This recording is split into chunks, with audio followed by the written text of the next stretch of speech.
a lot of the legal stuff. Okay, so Anne-Marie will go through a lot of the legal stuff. Amy will jump in and sprinkle in some, feedback from what she's seeing at the employers, just to keep it interesting. So without further ado, I'm Kurt Swartz from Michigan Planners, Managing Partner, Traverse City. We have Mike DiLorenzo, Principal Agent and Founder of Michigan Planners, and Jonathan DiLorenzo as well. Our presenters today are Amy McGeorge and Anne-Marie Welch. Amy is a human resource consultant from a company she founded called Peoplr. We've had the pleasure of working with Amy and some of our customers, and she's just a lot of fun to work with. Takes a very unique, practical approach to HR, and is just a joy to work with. So we're very excited to have her with us today. And then Anne-Marie, we utilize heavily at Clark Hill, just because she is a very sharp cookie, and we need all the help we can get in navigating through ERISA law and all that kind of good stuff and benefits law. So Anne-Marie's our rock star at Clark Hill, and so again, we're very excited to have both of them joining us today. If at any time you guys have questions, please type it in the chat. I'll keep an eye on the chat box, or feel free to come off mute and ask the question live, just to keep it interesting. So without further ado, I will turn it over to Anne-Marie. All right. Thanks, Kurt. Thanks, everybody, for having us here today. We're really excited to be here with you. And I think it was said earlier, but the timing couldn't be better. With all of the mandates being lifted tomorrow, we're rearing and ready to go. So let's talk about what that's going to look like for employers. What's that looked like for the past 15 months for those of you who've already had essential employees back in the workplace or have begun the return to the workplace when the feasibility standard came away from MIOSHA. As Kurt mentioned, today's webinar is meant to be extremely interactive. We can sit here and talk at you for an hour and a half, and we try to be funny and engaging and entertaining, but it's a lot more fun for us and hopefully for you.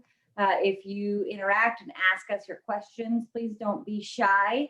If for some reason you think of a question later, you can always reach out to Michigan Planners and they'll get a hold of us, or you can reach out to us and we'd be delighted to answer those questions for you.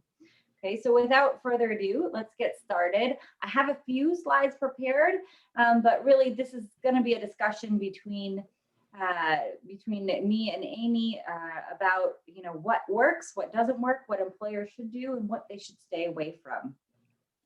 So let's start with what do you need to consider when you are preparing your workplace for re-entry? Okay. And the things that from a legal perspective, I want you to look at is, well, what's the state or local law? I have been checking furiously over the weekend, and this morning. Has anything changed with the MIOSHA emergency rules? So far, they're still in place. The thinking is they'll go away sometime in the next few days, few hours, but we're going to talk about what they are. We know the MDHHS restrictions with respect to masks have been lifted or are going to be lifted momentarily. But that doesn't necessarily mean that there are no rules for employers going forward. What does OSHA recommend? And when I say recommend, I really mean recommend with respect to COVID, because unless you're a health place employer, there aren't a lot of rules in place for you except the general duty clause. And in fact, people have been upset about this since the beginning of the pandemic. In fact, the unions have sued OSHA over this, saying, where are our rules and guidelines to protect our employees? President Biden's administration, he signed an executive order when he came in saying, I want some guidance proposed by March 30, by mid-March. And, we're in mid-June now, towards the latter end of June, and they're not there. Nope. Nope. What does the CDC recommend? Okay. And we got to check the website on that daily. And sometimes Right. some of the stuff is backdated on that. Yeah. And what does the EEOC allow? And to the EEOC's credit, okay, the EEOC has been very active in this space. Yes. And they've been doing it in the form of technical assistance guidance or technical assistance documents. And the difference between that and guidance is that it doesn't have to be voted upon. So that's why we're seeing it roll out faster and faster. And even before they issued anything specific to COVID, you could really rely on the H1N1 guidance or recommendations, because that was a pandemic as well. And they said, until we get something issued, rely on that. And then some other stuff. Have you checked with your workers' comp carrier? Like, do they require anything in order to maintain coverage? Unless you own your building, does your landlord require anything? Right. You need to know all that. And then I didn't put it on there, but something comes to mind right away is, what do your customers require? Right. I'm seeing more and more customers saying, hey, don't send anybody here unless they're vaccinated. Right. What does that look like for you as an employer, and how do you handle that stuff? Amy, have you seen a lot of that? A ton of it. And what should your sign say as you enter and exit the building? And if you're going to have your employees wear masks, make sure they're not, they don't have their noses sticking out. And we see, and you guys see in the news, that there are maskers and non-maskers, and sometimes they're fighting to the point of violence, and that can really impact your clients. And we've seen that quite a bit, particularly with brick and mortar, retailers and restaurants and the like, where you've got to be clear on your policy and make sure somebody in the organization can explain it to whomever might be upset on whichever side of the issue. So for sure, Anne-Marie. Yeah, absolutely. So let's look at this stuff in a little bit more detail. Okay. So we had and I'm stealing right from my OSHA slide deck and copied and pasted it here. Right now, it's still in place. Okay. And I saw Randy from Magna out there. If something changes while we're on this presentation, you let me know. Okay. Raise your hand. I can't check it live right now. So what changed in my OSHA emergency rules when they changed it, about a month ago now? Okay. It was less prescriptive, more performance-based, and there was a focus on primary mitigation strategies. So you have to have a plan. You still have to have health screening, although they took away the requirement for temperature checks in certain industries. And the health screening is a little bit, we'll talk about that coming up, but it's a little bit odd that you have to do it for everyone, but you only have to keep records for unvaccinated employees. You have to have face coverings if your employees are not vaccinated. And then there are certain training and record keeping requirements. So what are those? Okay, so let's talk about the procedures. They want you to identify one or more workplace COVID-19 coordinator, or a site supervisor, if you will, is what we called it for a long time. And you probably already have someone, and then you designate someone when that person's not there, right? We've been doing this for months now. You have to examine and update your policies to make sure they're consistent with the current guidance. You have to mandate face coverings as required. Now, the governor has lifted the face mask requirements for everyone, come tomorrow or the end of tonight, but that doesn't mean that the MyOSHA rules with respect to face coverings in the workplace have gone away yet. Okay, so we still have to keep our eyes on that rule, and a lot of employers have decided to maintain the face masking rules in the workplace for safety reasons. Maybe a good portion of their workforce they know is not vaccinated and they don't want to have an outbreak. You kind of have to consider, OSHA's general duty clause, your duty to keep your workplace safe and your customers safe, and labor relations issues.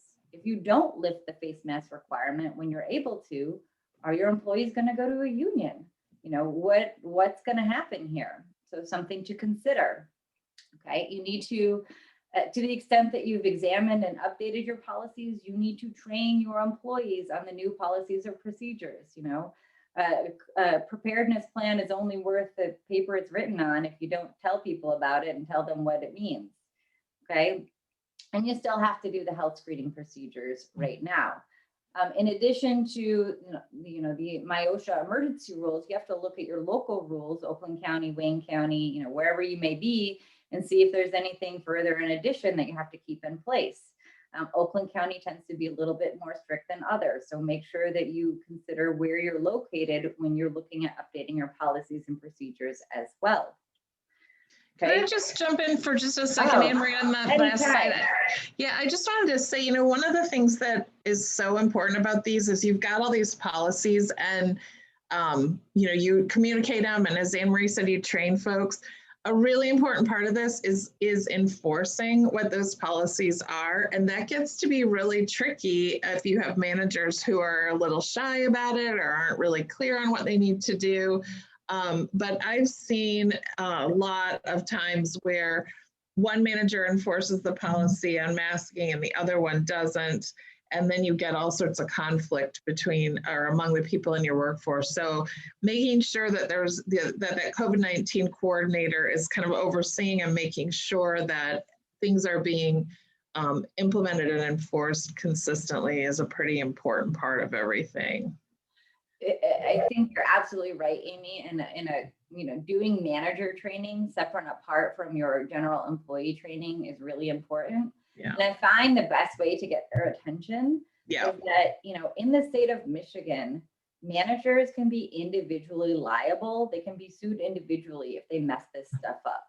And usually if you tell them, the general cost of defending an employment discrimination lawsuit, which now is upwards of $175,000. It kind of gets their attention. If you tell them, how would you like your name to be in the newspaper for being sued and having then to go to, your Little League baseball game or the supermarket or church, it really does get their attention. I think that's critically important. Okay. So what do you have to do to keep your employees safe with respect to dealing with sick employees? You still need to conduct daily health screening. But again, like I said, you only need to keep the records for unvaccinated employees for 6 months. I've been saying just keep them for everyone for 6 months because what are you going to do? You have to require employees to report when they receive a positive test or experiencing symptoms of COVID-19.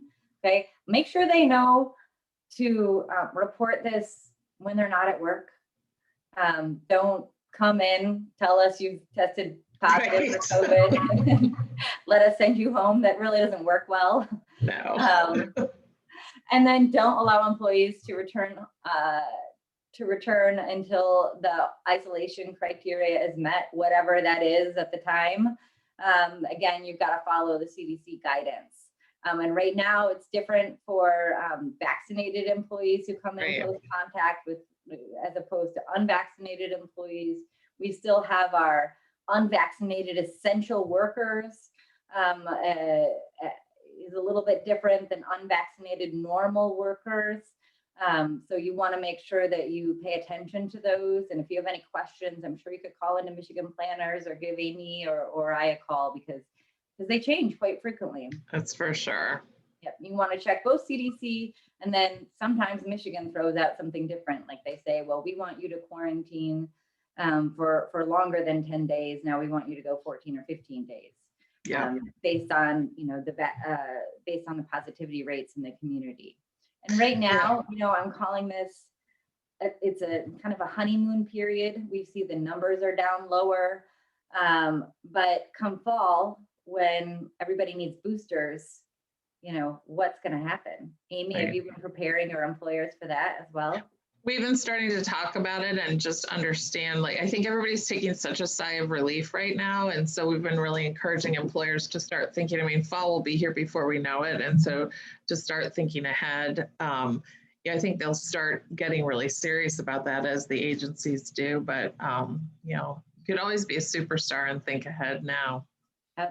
So even if MyOSHA lifts its masking requirements, I don't think these requirements are going to go away anytime soon. So something you want to make sure you still pay attention to.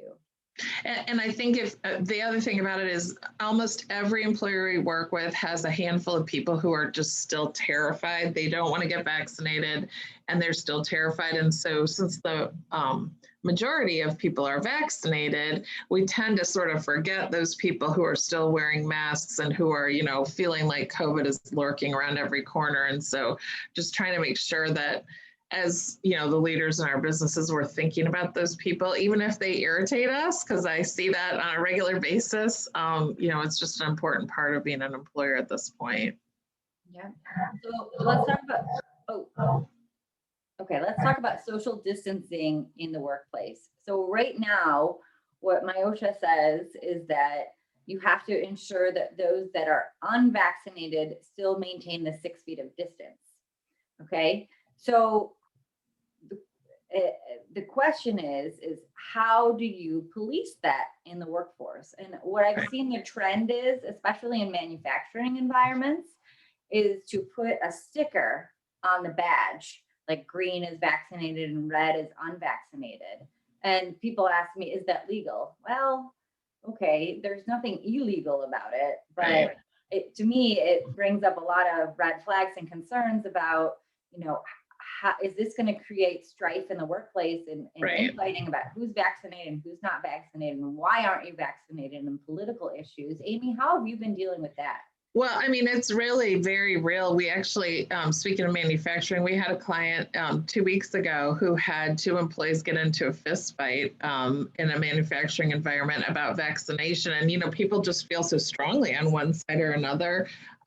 So, you know, in that case, what we ended up doing is on the plant floor, we just are keeping everybody 6 feet apart, which is a pain. But there's, you know, trying to say, this one's vaccinated and this one's not vaccinated is just causing too many problems. So I definitely, I think the lesser of two evils is probably continuing to do the 6 feet distancing for everybody, but it's not fun.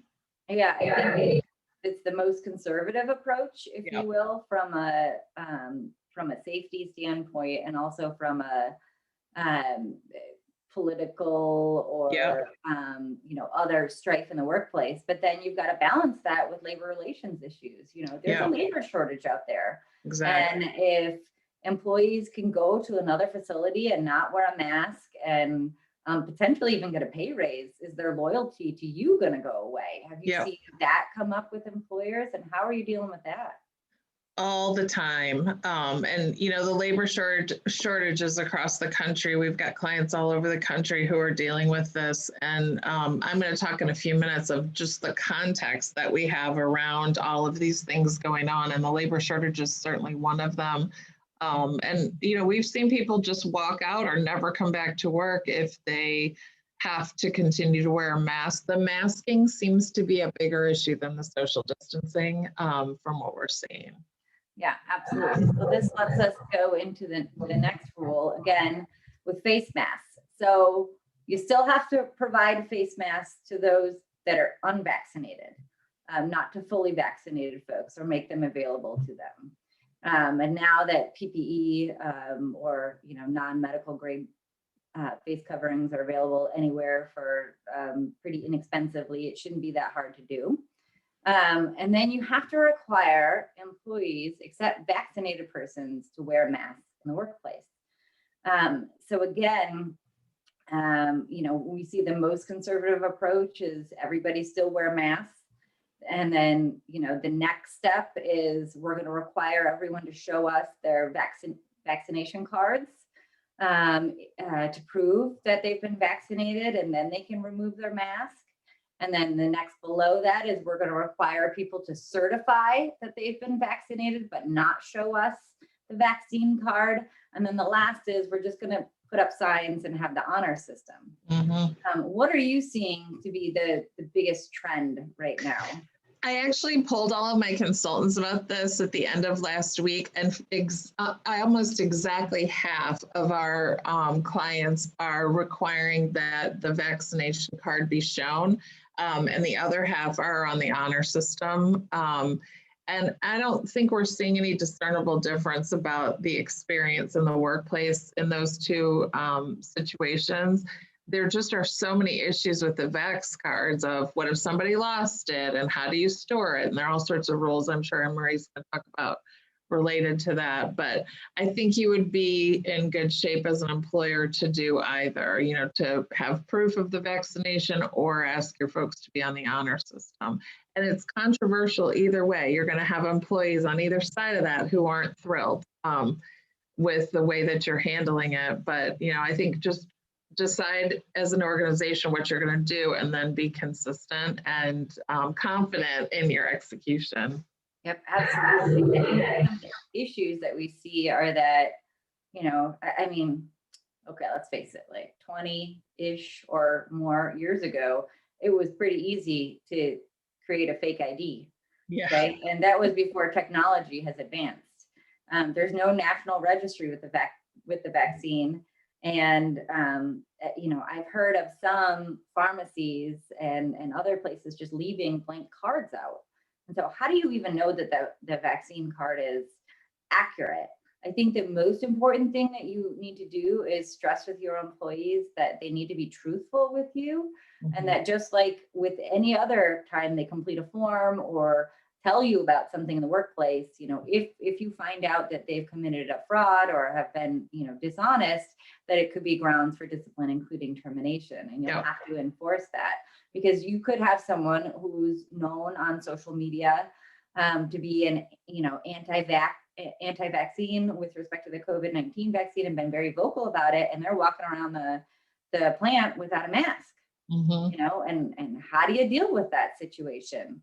I think you can't just fire them because I think you have a duty to do an investigation of some sort. But it's something that I think you would definitely need to follow up on, especially because I would imagine that it wouldn't be you that discovers that. It would be that's right. Bring it to your attention. Yeah, that's right. So we kind of touched on this, but MyOSHA says that you can do any of the things we talked about. You can keep records of vaccination status, but of course, if we keep records of vaccination status, we don't want to keep them in the personnel file. We want to keep them in a medical file. You can post signs, so honor system signs, if you will. You can keep people working from home. That's one option we really didn't talk about, but I think, you know, the joy of remote work has worn off for some, and then there are others that never want to come back. Right. And then you could just keep things status quo and not change anything. So what are you seeing with respect to remote work, Amy? Are employees excited and wanting to come back to the workplace, or are we seeing a lot of pushback and people wanting to stay remotely? And how are you dealing with that? I mean, there are a couple of really interesting studies about this. So Robert Half just did a study about 3 weeks ago, and they found 60% of the employees who participated absolutely love remote work. So that sounds like, oh, great, it's a majority, but that's 40% who didn't. And of that 60% who loved doing remote work, almost 75% of those folks wanted it to continue. So it's a real issue for employers to try to figure out, you know, what they want to do with remote work. But definitely keeping those employees who are either afraid to return to the office or who other people are afraid to have return to the office, remote work is a really good solution to that. And like with the masking rules on the remote work, to me, the biggest thing that employers need to do is, coming out of the pandemic, have a written policy that makes it really clear a couple of things. One is that it's something you can change at any time. That's a hugely important part of that policy, but also being clear on who's eligible and who's not. I would encourage you to really think through that. We've got some great remote work policies. If you need one, just let me know. Oh, I'm hearing Randy just sent me something that says that he's in a noisy coffee shop, but he read that it looks like that my OSHA is issuing new COVID-19 workplace rules tomorrow.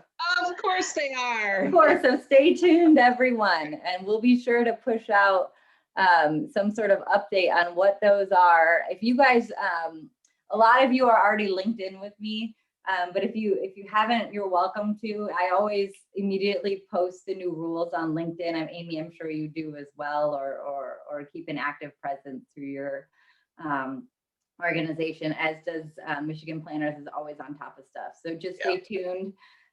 We will make sure to get you the information as soon as we get it. And if they issue them in advance today, we'll let you all know as well. That'd be great. Right? So we talked about this a little bit. It's the general duty clause. It requires employers to furnish employees with a workplace free of hazards.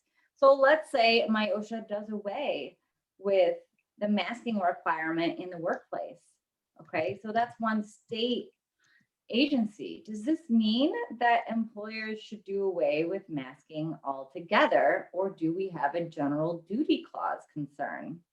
So we know this. We know in Michigan there's immunity for those that that follow all the guidance in the state of Michigan and all the laws and rules here.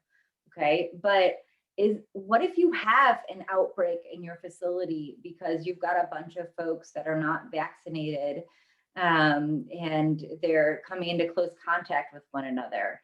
Is that going to be a problem under OSHA? Is that going to create liability under workers' comp? Because an outbreak can be tied back to your workplace. And that's something that you really have to carefully consider before you decide if and how you're going to change your rules for employees and re-entering the workplace. And one way I have suggested, and Amy, let me know if you disagree with this, one thing that I've suggested is that perhaps it would be a good idea to take a survey of your employees to figure out, who's been vaccinated, who's been unvaccinated. And if you don't feel comfortable collecting the medical information, you can even do it, on an anonymous type basis.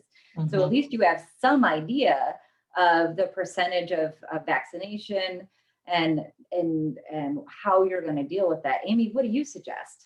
Well, I think it's important that you do that. And if you have good results from that and you can see that, more than 2/3 of your folks have been vaccinated, it'd be a great communication to share broadly with the rest of the organization. If it's terrible, like 20% are vaccinated, then it really calls into the general duty clause, and you're really required at that point to really think about how you're handling cleaning and safety and masking and all the rest of it. So I think it's a great thing for you to have at your fingertips to help you understand how you should respond. Yeah, absolutely. If you find out that you've got 20% unvaccinated, only 20% that are vaccinated, you really got to think in the workplace.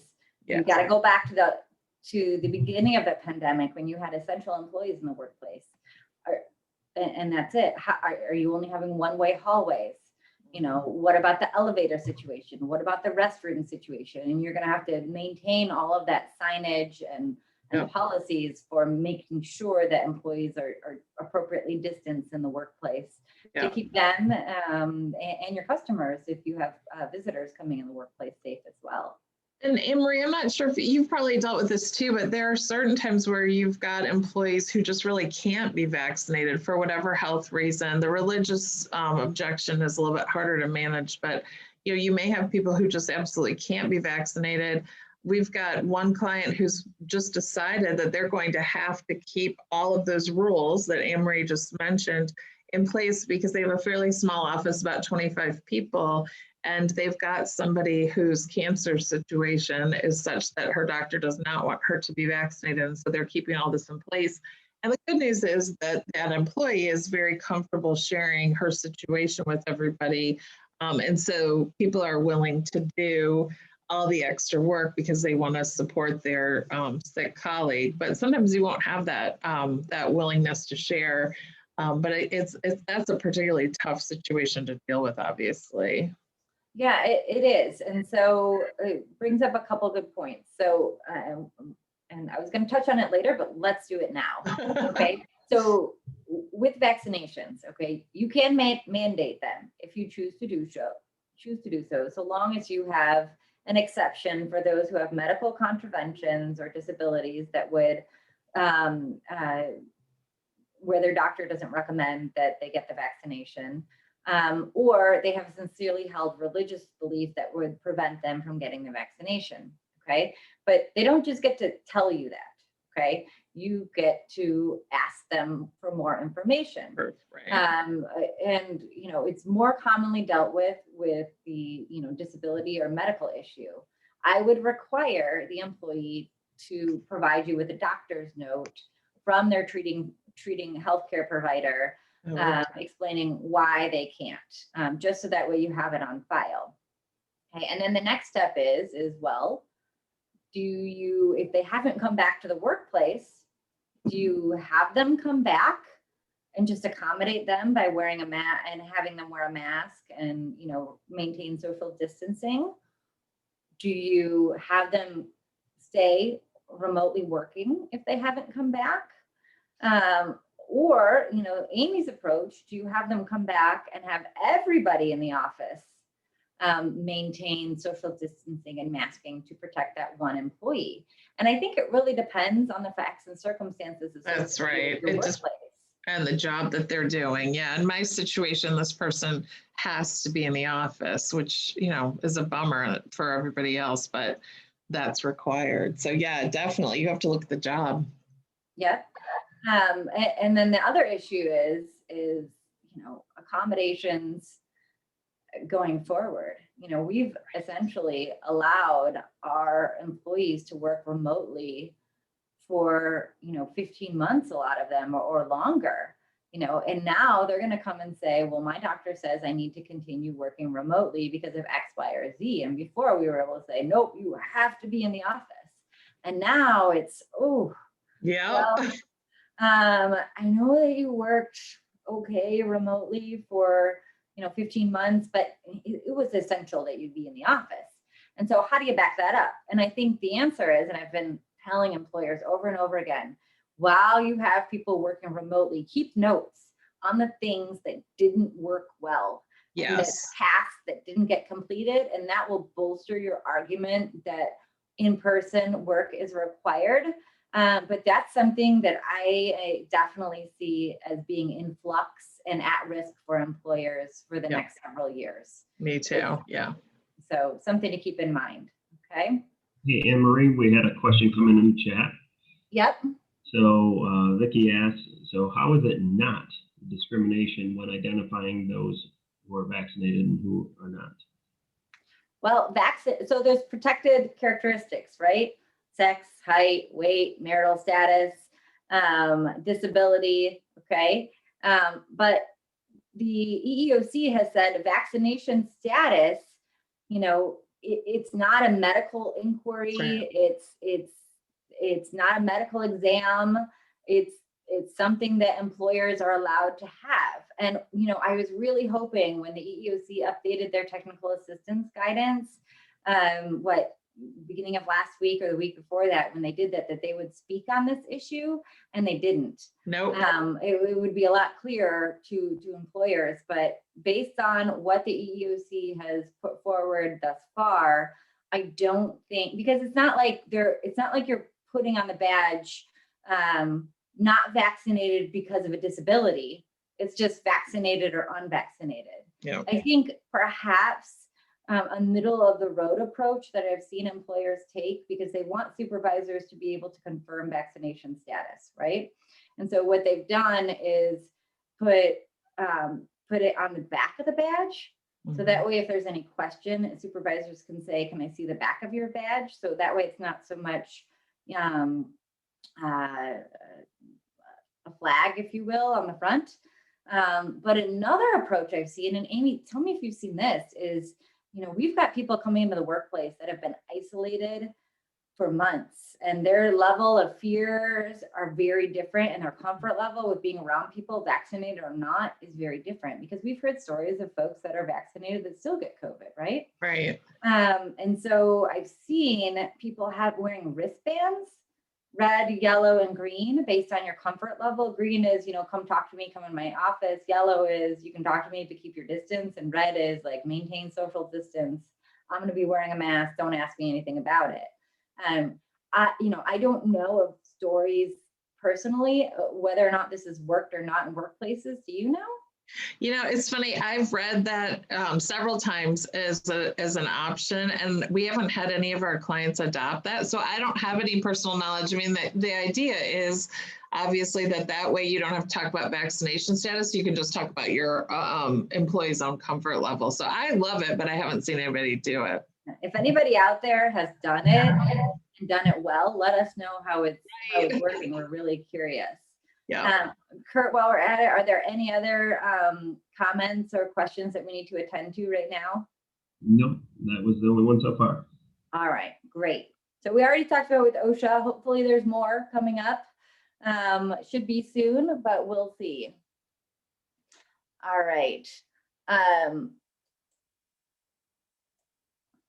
to make sure sometimes it gets finicky on me. It's having a Monday. It's having a Monday. Great. All right. What's the CDC's guidance for unvaccinated employees? So we know what my OSHA rules are today. They're going to change tomorrow, but we know what they are today. Okay. CDC says stay home when needed. Okay. Symptoms or close contact. That's the same. Make sure they're monitoring their health. Make sure that they're wearing a mask. So the CDC says wearing a mask in closed spaces. Okay. So now, if MyOSHA lifts its guidelines, but CDC says you should still require those that are unvaccinated to wear a mask, what does that mean for employers, right? I think under the general duty clause, you may want to require unvaccinated folks to still wear a mask in the workplace. Social distance in shared spaces. So again, MyOSHA may change its requirements, but if the CDC regulations still say they should, and you've got an OSHA general duty clause, does that mean that you should change your policies? I mean, that's what we're seeing in other states other than Michigan who've dropped these requirements, previously, is that they're following CDC. Okay. And again, the simple hygiene issues, washing hands, covering your cough, avoiding sharing equipment. I think a lot of employers have bought extra tooling and equipment to accommodate for that, and then cleaning and disinfecting, touch surfaces. Now, interestingly enough, what I've seen over the past, year is that absentee status has gone down quite a bit. And that is, in addition to the masking, I think we're all, my hands are still cracked and peeling because I'm washing my hands and using sanitizer more often when we're disinfecting our surfaces. And so I'm thinking that that's one of the reasons why, there was much less incidences of flu this year and things like that. Amy, are you seeing it too? Yes, and I'm laughing because I've always been a germaphobe, washing my hands all the time, and my kids have said to me several times, now everybody else in the country is acting like you. So hopefully we'll all be less ill. Yep. So I guess the caveat to this is even if MyOSHA changes, if the CDC has these rules, the recommendation or the most conservative approach would be to follow the CDC's guidance going forward. Yeah, and when I mentioned before that we see people following the federal, not the state guidelines, a lot of it is just around employee relations. If you've got the situation, having those continued guidelines really helps the people who are either unvaxxed or are terrified to kind of get through the day. Yep. And the CDC for fully vaccinated employees still says that, you don't have to wear a mask or socially distance, except if your local business or workplace requirements state otherwise. So the CDC is backing employers up on this and saying, you can have your own rules. And regardless of what MyOSHA or OSHA says, so long as your rules are lawful, you can have them. And I think you're going to be able to allow or require individuals to wear masks for quite some time. I don't see that going away anytime soon. No. All right. One other thing to keep in mind is quarantining and testing. when traveling within the US is no longer required for those that are vaccinated. International travel is different based on, first of all, where you've traveled from and what the local rules require and all of that.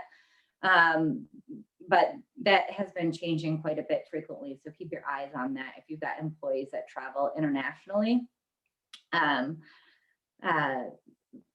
So something to keep in mind. Mhm. All right, so what does the EEOC allow? We've talked about quite a bit of this, but you're still allowed to do COVID-19 testing so long as the tests are accurate and reliable. Now, the CDC, or excuse me, the EEOC says, though, that testing should be done consistent with CDC guidance. And so when CDC returned to a symptom-based or quarantine-based method of return to work, that signaled to us that per the EEOC, you shouldn't be testing for COVID-19 in order to allow employees to return to work when they've been in close contact, unless the CDC has updated its guidance with respect to that. Now, I've had a lot of employers say, you know, I don't really care what the EEOC says. I want to make sure somebody has a negative test before they come back to work. But something to keep in mind and definitely talk with counsel about before you make your decision on what you're going to do with respect to that. Fitness for duty, it's allowed. Before they were saying, you know, don't overwhelm the healthcare providers, but now I think that's less of an issue. Yeah. And easier to get. So I would follow your normal practice and policies with respect to fitness for duty, you know, 3 days require a fitness for duty or whatnot. What are you seeing, Amy, with respect to that? Yeah, I don't see a lot of people doing it at this point, but I think some of that is because we're not seeing as much testing in other states. Probably here, I still have a couple clients testing, but and the fitness for duty, I think most people still believe that they shouldn't be requiring this. So I don't see a lot of people doing the fitness for duty notices or letters right now. Yeah. You can still do health screenings. You can still do temperature checks right now, but that may go away in the future. But basically, so long as the CDC says it's okay, the EEOC says it's okay. Yeah.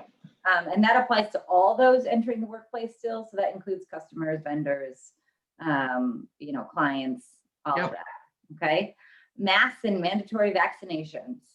Said it before, it's pretty simple. You can require it so long as you allow exceptions for, you know, disabilities or those with sincerely held religious beliefs. You know, I've done entire presentations on this. Yes. And the main thing to keep in mind is that sometimes it's a slippery slope and it's not all that clear.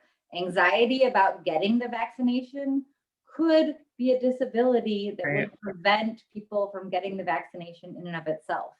Right. Okay. So, you know, just make sure that, you know, you do the same thing that you would do with any other accommodation. And that is engage in the interactive process, document the steps that you took, and, you know, consult with, you know, Michigan planners or outside counsel, whoever you need to, if you have any questions and need some backup. Yeah. And I would just say here too, being consistent and being firm is really important because we're working with a lot of clients who are several weeks, you know, ahead of Michigan and in some of this based on the timelines that different states have. The consistency and the firmness is so important, especially when an employee says, I'm just scared. And we've had several situations where an employee has had to choose between wearing a mask and keeping their employment. And it's a tough situation, but it's really important to be consistent. Absolutely. And we're seeing a number of lawsuits trickle up from employers that have terminated folks inconsistently based on a mandatory vaccination policy. Yep, so exactly. That advice is directly on point. In addition to EEOC requiring accommodations, we've got this 2009 OSHA interpretation letter that says that an employee with a medical condition who refuses a vaccination because they have a reasonable belief that the vaccine could lead to a serious illness or death could be protected. So something to keep in mind as well. Again, I think it would be covered under both EEOC and OSHA, so ADA and OSHA, and you would still do the interactive process to arrive at the same result. And I told you guys about the fist fight that we were dealing with, and there's been some retaliatory activity there as well. And we've had to actually take progressive discipline action in that situation because of the retaliation. It's very important to monitor that.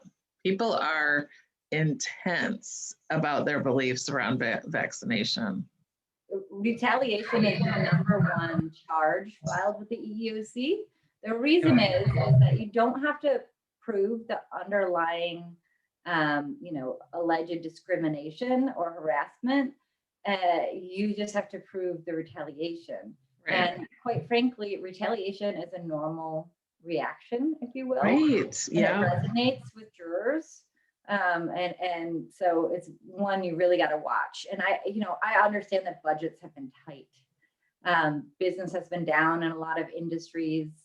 We've got the chip shortage to deal with in automotive locally here. But now is not the time to skimp on EEO compliance training. If you didn't do it last year because you were all remote or whatever, do it now, because we've seen what's happened with the Asian American community. We've seen what's happened in workplaces with respect to vaccination status. We saw the political divisiveness occur over the past year that bled into different protected categories. It's really important to remind people about your policies, your complaint procedures, all of that now when they come back into the workplace. It doesn't take very long. It doesn't cost that much money, but it can certainly protect you from a lawsuit or give you a solid defense in the event something is raised later down the line. So don't forget to do it. Okay. So my parting legal stuff is on FFCRA and ARPA. Okay. FFCRA is no longer mandatory. It's voluntary. If you choose to do it, you can still get the subsidy, so long as you make sure that you allow for the extra added reasons. That is because they are seeking or awaiting the results of a test. It used to be they were symptomatic and seeking the results of a test, but now they're seeking the results of a test, either because they've been exposed to COVID and may be asymptomatic, or because the employer has requested that the employee undergo the test. That they are obtaining a COVID vaccination. Now, does this mean that they are waiting to get an appointment? That's not really an issue anymore. But can you ask them to get it outside of working hours? Probably, but something to keep in mind. And lastly, that they are recovering from an injury, disability, illness, or condition related to a COVID vaccine. I don't know about you, but after I had the second vaccine, I was out for 36 hours. Me too. And could not work. Now, I have seen some employees say that they need to be off for 3 weeks because of COVID vaccination, after effects. You can get some doctor's notes to back that up and call them on that if you need to. Remember too, if you are an FMLA employer, FMLA may overlap with this. And now under ARPA, the reasons available under emergency paid sick leave are also available under the FMLA plus. So again, I could do an entire presentation on the changes to ARPA. There's the COBRA stuff, there's the FFCRA stuff, but something I wanted to bring up now that would still come into play when you're bringing employees back. Yeah. So what are the takeaways on all of this? Check the law, okay? Assess the risk of employees contracting COVID and draft policies and procedures to mitigate against the risk, okay? I think you should still do some health screening, okay? Check your environmental controls, okay? If you have a low percentage of vaccinated individuals, maybe not bringing everybody back to the workplace at the same time is a good idea. I think most employers are bringing people back hybrid. Amy, do you think that's, yeah. I definitely agree with that. Wherever they can, for sure. Yep. And, if you have, again, a low percentage of vaccinated individuals, allowing individuals to pick their hybrid schedule probably won't work for you, because they're going to pick Mondays and Fridays to work from Right. home. And that doesn't work with your social distancing situation. So something you may want to think about. Update your plan. Update your plan. Okay, update it. If you haven't updated it yet, wait until tomorrow to see what my OSHA says. Right. Okay, and then update it after that, but make sure you have an updated plan. We have seen my OSHA be extremely active. I would say 1 in every 4 of the employers that I work with have received a visit from one of the my OSHA investigators, or have received a call. So it's really important that you have that. I have seen people cited for not having a plan. So make sure you do that. Be transparent in your communications. I think OSHA came out and said it best, is that the biggest thing you can do to ward off against absenteeism during this pandemic, and I'd like to say we're over it, but I think there are still we're still in there. Okay. The biggest thing that you can do is communicate and be transparent with your employees. If they understand that they're going to be safe in the workplace and what the policies and procedures are, the less likely it is that they are going to attempt to work from home or call in because they have a fear of contracting COVID in the workplace. If you don't have an accommodation policy, get yourself one. Okay, you need one. If you're going to mandate the vaccination, you need one. If employees are going to request to work from home, you're going to need one. It helps guide you through the interactive process and document the things you need to document. So make sure you have one in place. Review your attendance and call-in procedures. Amy, what are we looking for when we're reviewing that? Oh gosh, I mean, we're looking for just clarity related to not only who's off and why, but we've got to make sure that we're keeping track of people who are on FMLA. If we've got people taking advantage of ARPA and some of the other rules that we're sure, are they getting vaccinated? Is there some reason that they're out other than just being sick? Will they be working or are they calling out? There's so much information that you need to make sure you're reviewing when somebody's calling in and not going to be working physically that day. Absolutely. And remind employees too, if they are experiencing symptoms of COVID-19 and they're not vaccinated, or they've come into close contact, that that's a reason they should be calling in as well. That's and part of your stay home. Don't come in and tell us. Yeah. That's part of your plan, but I think it should be carried through to your call-in procedure as well. Again, you should have a policy on return to work, how that's going to look like, or at least communication with your employees so they know what's going to happen before you bring them back, if you haven't brought everyone back already.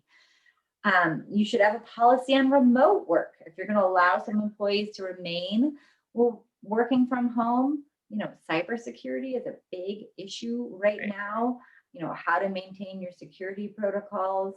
What about their workspace? Is it safe and free from hazards so we don't have a workers' comp issue? Are you allowing people to care for their children while they're also working for you? Or are you allowing flex time to deal with that issue? Yeah.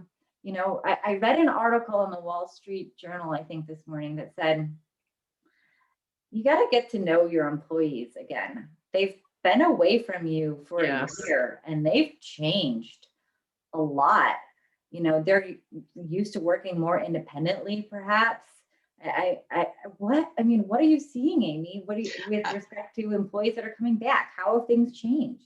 That article in the Wall Street Journal is great. They do an excellent job of talking about what we're seeing, which is that we're all different. The pandemic has changed everybody, and so what we're doing is encouraging managers at our clients to sit down with their employees and get a pulse on what has happened to them during COVID and what they need from us as employers to kind of re-enter the workforce and get to a place where they're comfortable again.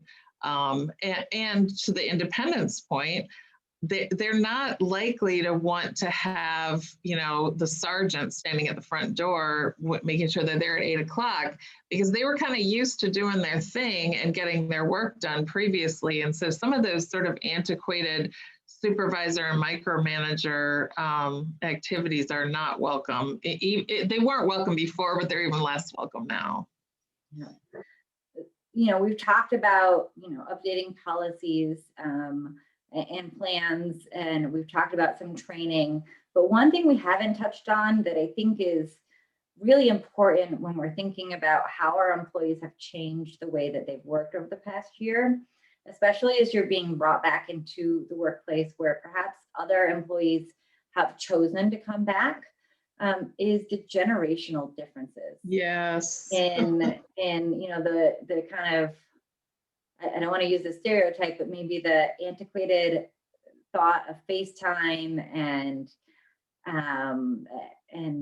meetings for everything, and versus, you know, the newer way that employees want to work. And it's really important to train your more experienced members of your workforce that, you know, this isn't how we're going to operate anymore. So that way there's a consistency if you have changed your policies.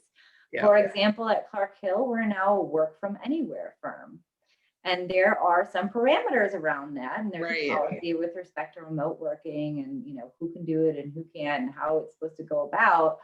But as much as you have to train your workforce on that, you've got to train your managers on this is what we allow now. Yeah, for sure. You not behaving within this box is going to be unacceptable as well too. And I think that's going to be a delicate balance and walking on eggshells for some. And travel is a huge question. You know, for people who were traveling a lot before, are we going to continue to require them to travel? And to your point about generational issues, we've seen at a number of companies where the people who are used to traveling to see customers on a regular basis are saying, well, we all need to get back out on the road. And that's not necessarily something folks are willing to do. And they'll have lots of good reasons why at this point. So that's a particularly sensitive subject. Yeah, absolutely. Now, what do we do? Here's one question that I've come to deal with, and we haven't covered it yet, but we've got customers that require only vaccinated people to come to their workplace, or you're a staffing company and somebody only wants you to staff vaccinated folks. Right. Can you do that? No. Because remember, we've got folks that have sincerely held religious beliefs, right, and we've got folks that, you know, medically can't tolerate a vaccination. Right. So what do you deal with in that situation? You know, in my mind, you treat it as the same as if a company were to say, staffing company, only send me straight employees, or only send me Black employees, or whatever. You have to follow the law. Mm-hmm. Okay. Now, is that going to put you in a bind with some of your customers? And are you going to have to delicately deal with that? Absolutely. But you just remember, you've got to follow your legal obligations, not the customer requirements necessarily. Yeah. Okay. All right, Amy, what did I miss? So I'm going to tell you about some context around this. So Anne-Marie, you did such a great job covering all the legal issues, and you know, there obviously it can make your head spin. At the same time, we just started talking about it with the generational issues. Here are all the other things that have kind of happened around COVID that is requiring a lot of very delicate balancing. So you've read the paper, you know, we have 9.2 million jobs that are open across the country. And the crazy thing about that is a lot of them you can be doing remotely. So just being aware that your employees have choices more than ever before is such an important thing to deal with. And a lot of times we have business owners who want everybody back in the office. I want to lay eyes on them. This is the way things need to be. And so reminding them about some of these facts is important. Millennials are now, did you guys know this? Millennials are now the largest cohort in the workplace. I mean, that's crazy, right? And they are 3 times more likely to leave a job than those of us who are a little bit more mature in our careers. And so thinking about how all these rules and what changes you want to make, a lot of times has to be done in this context. I think it's also really important to recognize the family issues that are going on. 2.5 million women left the workforce due to the pandemic. 2.5 million women. And that has a lot to do with the fact that we lost 4.5 million childcare spots. So you have 4.5 million kids who used to have childcare who don't have it anymore. And so those family issues are really important. And when you're building your policies on return to work and flexibility and remote, really recognizing that to keep your employees, if they're one of the ones whose childcare is just not safe or not acceptable, they're going to need to continue to deal with that even as schools go back. So it's really important. So Amy, a red flag goes up right away for me in this. So this has been a question we've gotten a ton. Yes. Right? Is that my, whatever manager has a child that they say they can't get into daycare. Okay. But you've got somebody else, and so they want to continue working remotely. And then you've got another manager who says that they just want to continue working remotely. Okay. But in the state of Michigan, you can't discriminate against someone based upon familial status, which includes whether or not they have kids or don't have kids or married or not married.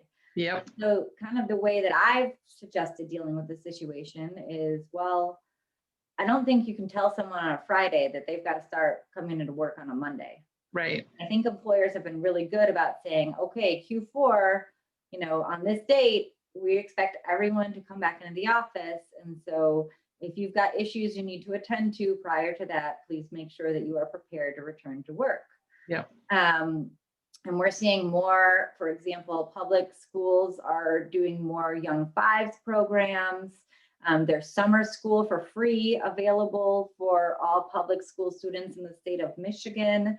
So there's, at least 3.5 hours of daycare, if you will, or childcare per day. Right now, there are a lot of different ways that you can patch together childcare. Is it ideal for you? Is it what you want? Perhaps not necessarily, but in considering the legal issues, it's something you want to think about too, is being consistent. Yeah. Not favoring single moms or single dads or whatever.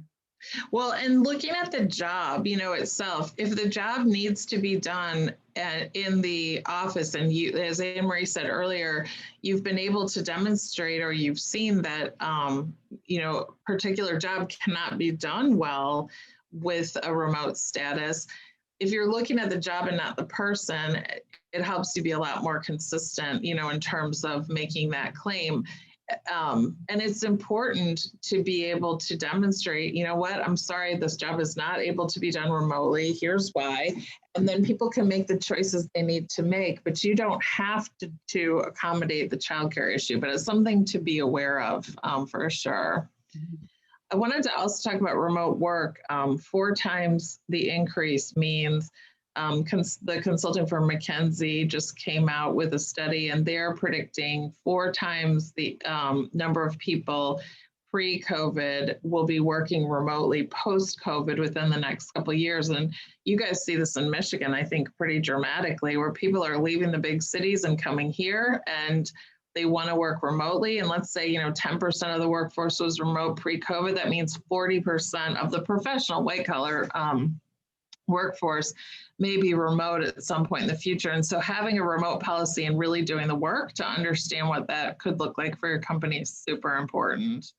What are you seeing, Amy, with respect to reimbursing for home office equipment, or even in hybrid, right? If someone needs to work effectively at home and at work because you're requiring them to work hybrid. For example, when I go to work, I would have to bring all my big monitors and all of that to the office. And instead I bring just my tiny little laptop, and it's a lot harder for me to work in the office than at home. Yep. How do you deal with that?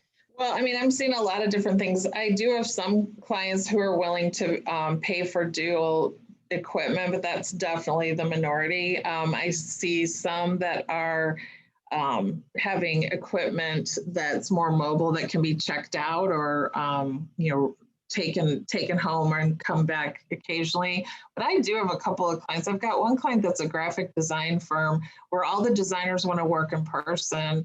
But we've really been able to see actually through metrics that they are not as productive in person as, or remotely as they were in person, because it's a very creative, collaborative environment.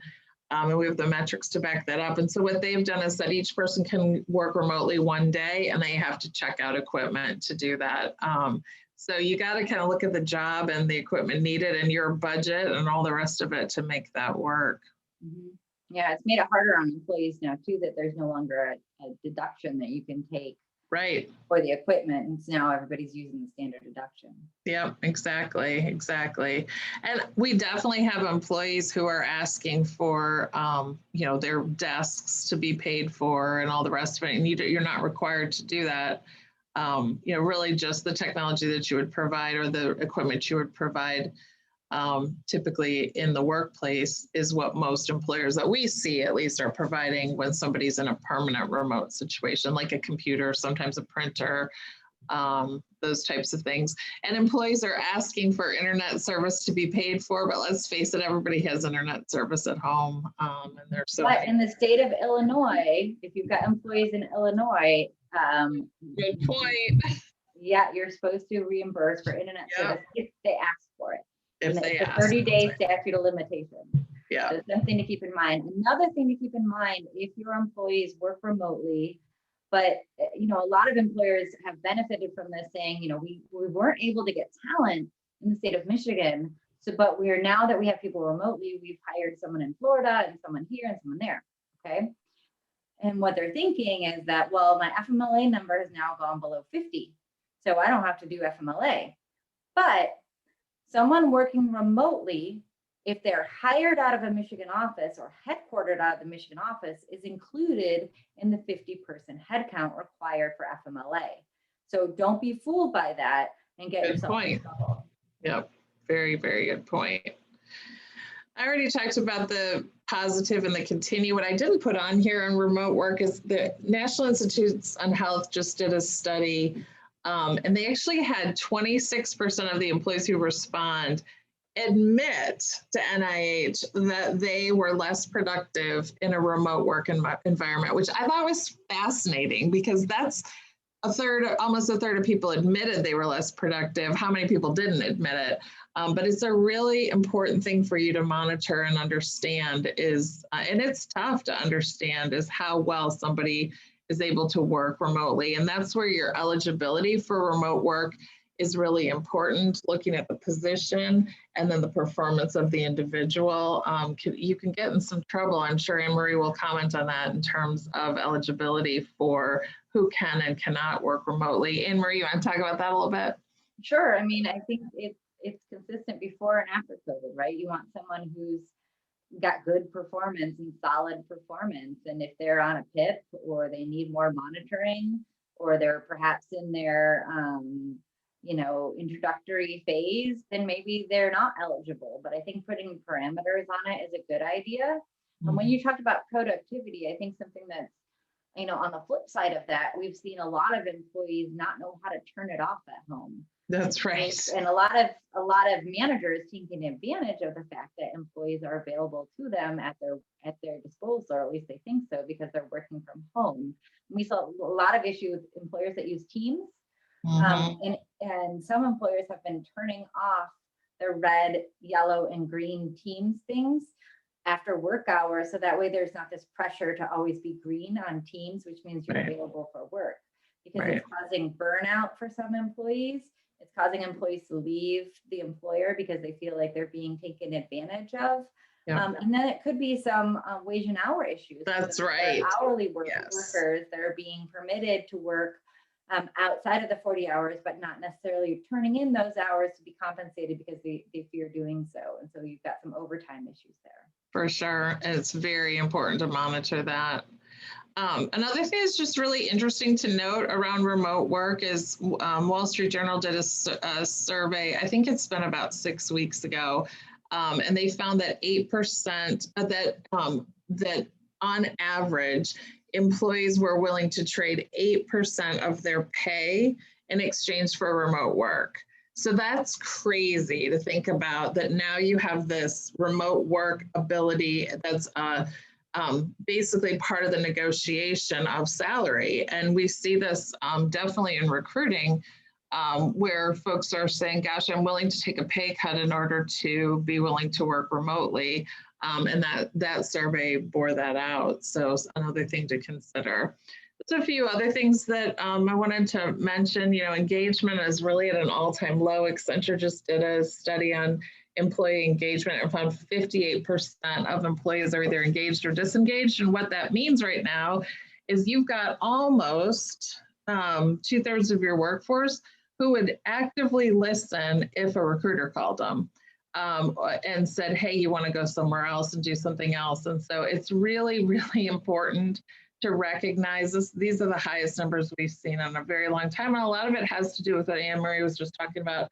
Burnout is this persistent state of stress related to your job because you can't control things and you don't feel successful, and that really drives a lot of disengagement. And so, the way to handle that is a real desire to be heard. And as I was mentioning, an action to take is to really ask managers to sit down with employees and understand where they are coming out of the pandemic.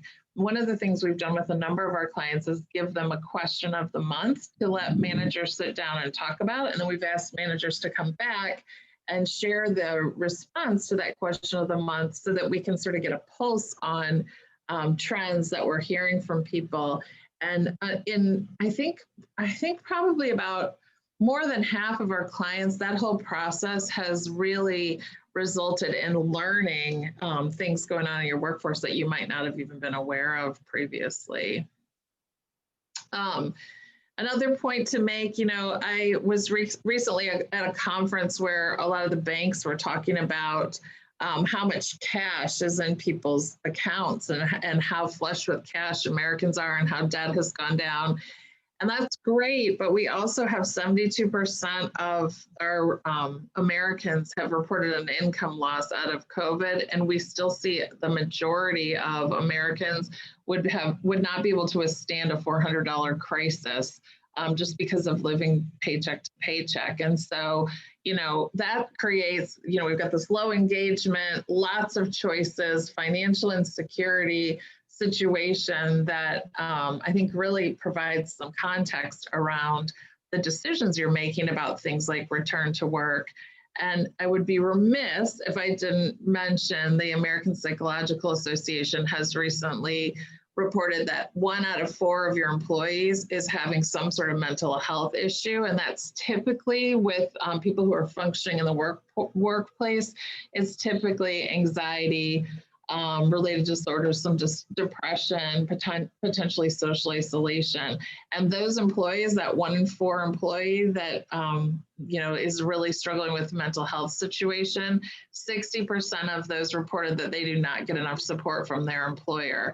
So, if you think about somebody who's in that mental health kind of place, and they're struggling with childcare or the demands of coming back to the workplace, it's just something to be really aware of. And there are lots of services that are springing up, a lot of teledoc kinds of applications and solutions that you could look to help with mental health. But I know Kurt and his team and all the Michigan Planners guys would be really well suited to help you with some of those issues as you're making some of these decisions. So I don't know, Anne-Marie, do you have anything else to say about mental health or financial insecurity or any of the other fun stuff that's going on in the country? No, I think those are really, really important points to make and something to be aware of.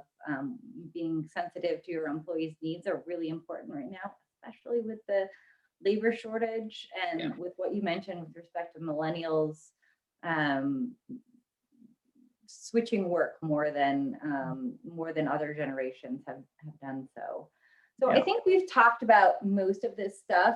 And I want to make real quick, we did have a question come in on that last section. So in regard to working remotely, Leah is asking, can you provide any recommendation around taxation of employees working remotely out of state?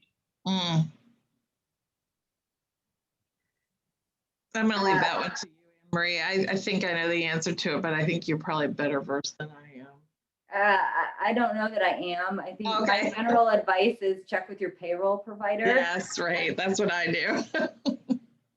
And they'll be best suited. And it's kind of one of their jobs that they have Yeah. is to advise you on what it will mean with respect to taxation, unemployment insurance and all of that. They're really a good resource because it depends on state and The all states of that are all so different about it for sure. So we're punting to that's right. We're punting the the payroll provider.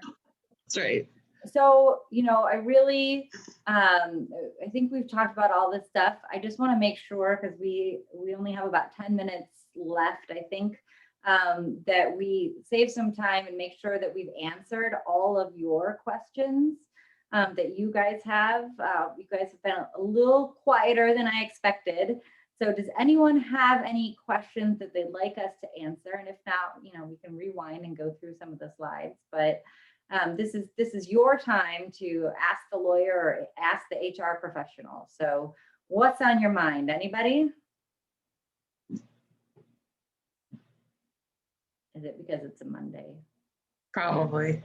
Did you guys all celebrate Father's Day too hard? And you can just turn your microphone on and talk. You don't have to type it out and be all formal about it at this point. I'll speak up and ask a question. So I guess my question is, I'm not going to pay somebody to essentially be the Gestapo and have multiple people there so that somebody's there all the time to be a COVID-19 coordinator. It's just not something, it's not the type of environment that we want to create in our office. And so my question is, what's the level of risk that is really acceptable?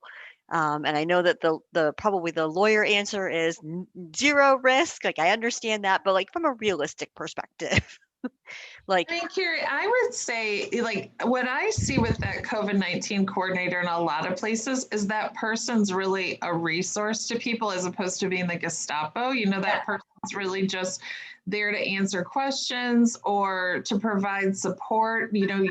Most of you will have a handful of people who are they're probably suffering from some sort of anxiety disorder or whatever. I mean, I'm not a licensed psychologist, but I see these people every day. And so just having somebody to talk to who can help them understand the policy and what we're doing as an employer to support them is more the way I would position that coordinator person as opposed to like the rule enforcer. Well, the things that I've been reading in the MIOSHA are like, this person has to enforce that people are wearing their PPE properly. Like this person had this, it's going to have to be their full-time job. Essentially, they're going to always have to be watching based on what I've read, the recommendations. And are these requirements or are they recommendations? Yeah. So the MIOSHA emergency rule right now, as it reads, doesn't necessarily require a site supervisor in the same methodology as one was required previously based on industry and all of that, right? They really simplified the rules. It's more of a recommendation from Big OSHA and Little OSHA and CDC, right? But what most workplaces have been doing is, if you're a larger workplace and you have, an employee health and safety representative, that's the person that's the, COVID coordinator, if you will. Otherwise you just have, someone that is already a supervisor that they're designated that. And then if there's a night shift supervisor, that person's designated that. And, it's just if another supervisor is having trouble with someone who's not following the policies, I mean, the supervisors themselves should be the ones that are supervising their employees, just like it always is. It's just, again, as Amy said, being there as a resource. Okay. All right. That's helpful. Thank you. Good question. We have a couple questions here on chat that have come in. Let's see. Some suggestions, and it said, we've felt the collaboration between teams has been lacking while working remotely, mentoring, etc. We'd like everyone to come back into the office for the most part, and we'll allow remote work 1 to 2 days a week. We are hearing that our employees are feeling untrusted when we are asking them to come back into the office. What can we do to promote mentoring and collaboration while also telling our employees that we trust them? Amy, this sounds like a people issue. Yeah, I think so. And I've definitely seen this quite a bit. And I think, depending on your culture, an important thing to do here is to get people back and have some really planful interaction and be very transparent. We just feel like, and we've experienced that collaboration is not the way it used to be. And so we are super open to your feedback and your input. In fact, we're going to ask for it from our managers, talking to you with the question of the month kind of a thing, if you wanted to do that. But really helping the employees understand why you're making the decision, and then being open to a dialogue is what I've seen work best. You know what's required for you to provide the best level of service to your and product to your clients. And if you're not seeing that, you need to bring people back, but also give them some insight into what's driving that decision.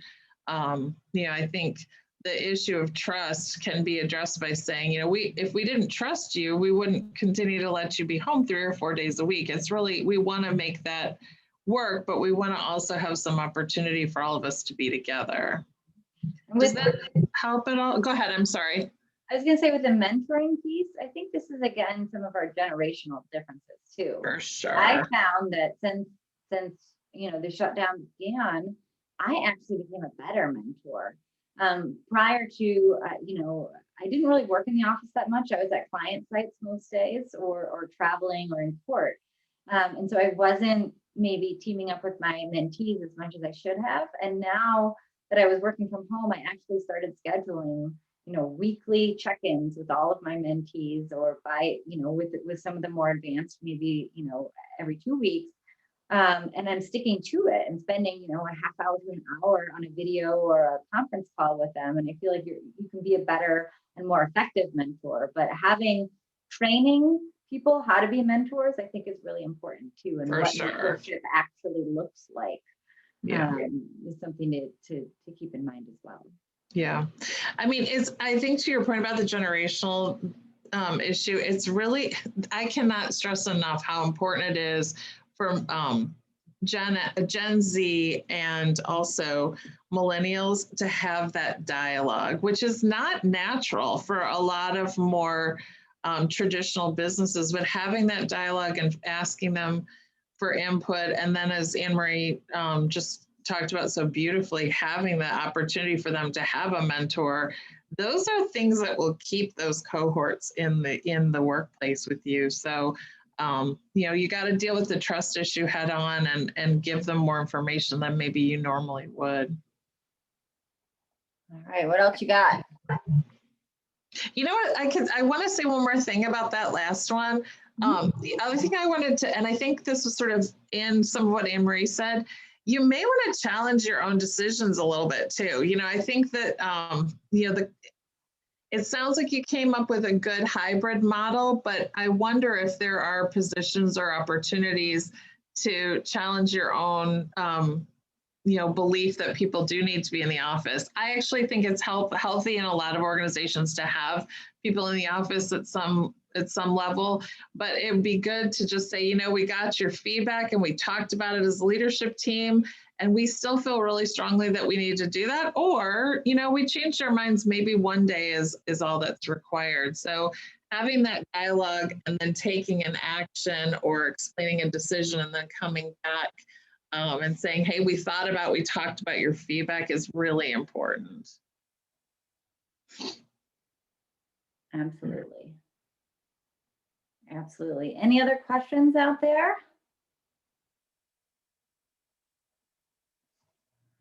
No? Okay. Anything else, Amy, that you wanted to add? Just thank you for coming on a Monday morning for such an intense topic, and wishing you all well as you navigate through all the changing rules tomorrow and all the things that we presented on today. It's obviously a lot, and we're all here to help. Absolutely. Thank you for the opportunity to talk with you all today. And if you have any questions, again, Michigan Planners is a wonderful resource. Amy and I are welcome to answer any questions that you guys have offline as well. For sure. All right. Well, thank you, Amy and Anne-Marie. We sincerely appreciate your participation, as well as everyone on the call. Thank you all for your time. We can and will send out the slide deck, so you guys have all of this information. And again, if you have any questions for anyone at Michigan Planners, Anne-Marie or Amy, feel free. We can push those through and make sure you guys get connected. But again, thank you for your time. Be on the lookout for additional invites going out over the summer for different topics. And as always, be safe out there and have a great day. Take care. Bye, everybody. We really appreciate it. Amy, Anne-Marie, you guys are great. We really appreciate it. Thanks, John. Take care. We'll be in touch. Thank you. Bye-bye. Thank you. Bye-bye.